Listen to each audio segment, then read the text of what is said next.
سیدہ زہرا پاک تو وہ ہیں کہ جن کی اگر آپ ہمارے علماء ہمیں سمجھاتے ہیں کہ آپ اس دروازے کے فقیروں میں کھڑے ہوں نا، اگر جو گداگر ہیں سیدہ زہرا پاک کی دہلیز کے، اگر آپ اس لائن میں کھڑے ہوں، آپ یوں آنکھ اٹھا کے دیکھیں گے نا تو اسی لائن میں آپ کو ولی نظر آئیں گے، غوث نظر آئیں گے، ابدال نظر آئیں گے، اوتاد اور اغیاث اور اکتاب نظر آئیں گے، تو آپ اپنی قسمت پہ رشک کریں گے میں اس دروازے کا فقیر ہوں جس دروازے کے میرا غوث بھی فقیر ہے، جس دروازے کا میرا داتا پیا بھی فقیر ہے، جس دروازے کا میرے حضور صابر پیا اور گنج شکر بھی فقیر ہے، تو جس دروازے کے اتنے اتنے بڑے اغیاث اوتاد اکتاب فقیر ہوں، اس چوکھٹ کے فقیر بن کے اگر آپ کھڑے ہوں گے تو آپ کو اپنی فقیری پہ بھی رشک آ جائے کہ میں کس عظیم دروازے کا فقیر ہوں۔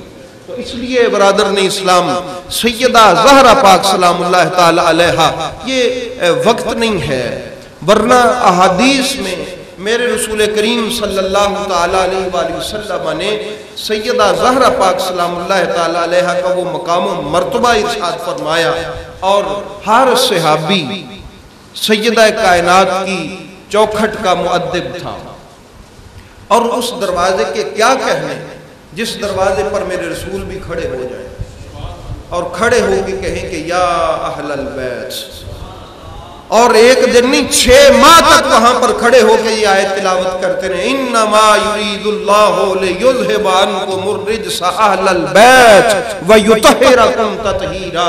میرے محبوب کی یہ پاک عادت پاک تھی کہ آپ وہاں پر کھڑے ہو جاتے تھے۔ تو برادران اسلام، اگر میرے محبوب کریم سورج ہیں تو سیدہ اس سورج کی کرن ہے، سیدہ اس سورج کی کیا ہے؟ کرن ہے، سیدہ کائنات اس سورج کی کرن ہے۔ اور یاد رکھیں یہ جو سورج ہوتا ہے اس کی پہچان اور اس کا ہونا جو ہے اس کی کرنوں سے معلوم ہوتا ہے، اور سورج اگر کسی نجاست کو پاک کرتا ہے تو وہ اپنی کرنوں سے پاک کرتا ہے۔ کس سے پاک کرتا ہے؟ یہ فقہ کا مسئلہ ہے نا کہ اگر کوئی ایسی چیز ہے جس کو کوئی نجاست لگ گئی تو وہ دھوپ میں پڑی رہی، سورج کی شعائیں اور کرنیں اس پر پڑتی رہی، یہ مٹی ہی لگا لیں، کوئی مٹی پاک نہیں تھی، وہ خشک ہو گئی سورج کی کرنوں سے، اب خشک ہو کے سورج کی کرنوں نے اسے پاک کر دیا۔ تو اگر سیدہ میرے محبوب کریم سورج ہیں تو سیدہ کائنات اس سورج کی وہ کرن ہے جس سے پاکیزگی تقسیم ہوتی ہے، جہاں وہ کرن آتی ہے وہاں پاکیزگی آتی ہے، اور یہ وہی کرن ہے جو پاکیزگیاں بانٹتی اور تقسیم کرتی ہیں۔ اس لیے اگر میرے محبوب پھول ہیں تو سیدہ زہرا پاک اس کی خوشبو ہے، میرے محبوب اگر پھول ہیں تو سیدہ زہرا پاک اس کی کیا ہے؟ خوشبو ہے۔ تو خوشبو کی وجہ سے انسان پھول کو بھی جو ہے وہ دیکھتا ہے، اور اس پھول کی قدر و قیمت بھی خوشبو کے ساتھ ساتھ ہوتی ہے کہ اس میں خوشبو بڑی خوبصورت ہے، مگر یہ ایک ایسی خوشبو ہے کہ پھول خود بھی بڑی قدر و قیمت والا، اور اس کی خوشبو ایسی کہ میرے محبوب جب ملیں یہاں سے سونگیں، یا رسول اللہ آپ اس کو سونگتے ہیں، فرمایا جنت کی خوشبو سونگتا ہوں۔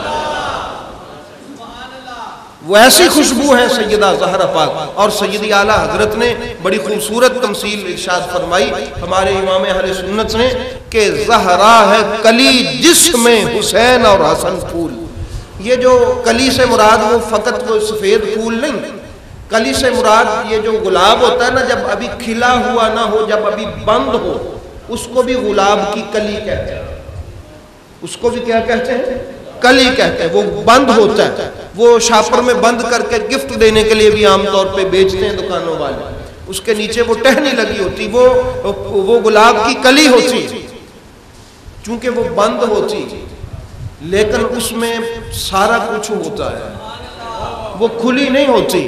سیدی اعلیٰ حضرت کے ادب کے قربان جاؤں، انہوں نے کہا کہ چونکہ سیدہ زہرا پردے کی مالک ہیں اس لیے وہ پردے میں ہیں، بند ہیں، اور حسین اور حسن پھول، اور اگر سیدہ زہرا پاک کے حسن کو دیکھنا ہو تو وہ کھل کے جب پھول بنا وہ ایک شکل میں حسن بن گیا، دوسری میں حسین، یہ اس کلی کے حسن کا اظہار ہے. اگر بند دیکھنا ہو تو سیدہ زہرا پاک کی ذات ہے، اور اگر کھلا ہوا دیکھنا ہو تو حسین و حسن. یہ حضور سیدی اعلیٰ حضرت فرماتے. تو اس لیے برادران اسلام، یہ ہمارے بزرگان دین نے تو ہمیشہ ادب سکھلایا. تو اس لیے برادران اسلام اہل بیت طہار سے اپنی وابستگی کو لازم رکھیں، اور یاد رکھیں یہی وہ پاک ہستیاں ہیں کہ جن کا صدقہ اللہ تعالیٰ کرم فرمائے گا. اور یاد رکھ لیں اس میں کوئی ایسی وہ لوک بولے والی بات نہیں ہے کہ سیدہ زہرا پاک قیامت والے دن مولا علی علیہ السلام کی خون آلودہ دستار، امام حسین علیہ السلام کا وہ پیرہن مبارک جو خون سے بھرا ہوا ہے، امام حسن کا وہ زہر آلود وہ جو کپڑا ہے وہ لے کے جب بارگاہ خدا بندی میں آئیں گی تو اللہ غضبناک ہونے لگے گا. تو اس وقت میرے مصطفیٰ عرض فرمائیں گے کہ بیٹی اس کا بدلہ نہ مانگ، اپنے علی اور حسن حسین کے اس تکلیف کے اس وسیلے سے اللہ سے میری امت کی بخشش مانگ. یہ جتنے بڑے بڑے مجھ جیسے گناہگار ہیں وہ سیدہ زہرا پاک کے اس دن کربلا میں ہوئے ظلم کی وجہ سے بخشش مانگنے کی وجہ سے بچیں گے. یہ وہ سیدہ زہرا پاک ہیں کہ وہ آئیں گی تو یہ سارا کچھ لے کے آئیں گی قیامت والے دن. آپ نے، اور یہ کوئی قصہ کہانی نہیں ہے، یہ میرے محبوب کریم صلی اللہ علیہ وآلہ وسلم کا فرمان علی شان ہے کہ یوں سیدہ اللہ کی بارگاہ میں حاضر خدمت ہوں گی اور میرے محبوب کریم فرمائیں گے کہ بیٹی اس کے صدقے سے میرے امتیوں کی بخشش مانگ لے. مگر کون سا امتی؟ جو سیدہ کے حیا والا ہو، جو تو سیدہ زہرا کے حیا والا ہو، جس کو حیا ہو سیدہ کائنات کا. اور یہ بات بھی ذہن نشین رکھ لیں، میرے محبوب کریم علیہ السلام نے فرمایا کہ قیامت والے دن عرش کے علاوہ کوئی سایہ نہیں ہوگا. عرش کے علاوہ کوئی سایہ، اور یہ عرش کیا ہے؟ میرے محبوب نے فرمایا لوگوں میں جنت میں گیا، ساری جنت میں نے دیکھی، جنت کے در و دیوار خوبصورت تھے، جنت سونی تھی، اس کی چھت بڑی خوبصورت تھی، لیکن وہ مکان جس میں میں علی سیدہ زہرا پاک اور حسن حسین موجود ہوں گے اس کی چھت نہیں تھی. یا رسول اللہ اس کی چھت کہاں گئی؟ فرمایا اس کی چھت اللہ کا عرش ہے. پنجتن پاک کے مکان کی چھت اللہ کا کیا ہے؟ عرش ہے. تو پھر میں کیوں نہ یہ بات کہوں کہ قیامت والے دن سیدہ زہرا پاک کے گھر کی چھت کے علاوہ کوئی سایہ نہیں ہوگا. پنجتن پاک کے گھر کی چھت کے علاوہ کوئی سایہ نہیں ہوگا. اور جو شخص یہ چاہتا ہے کہ بروز حشر اس کو سایہ نصیب ہو وہ ان کا وفادار بن کے رہے.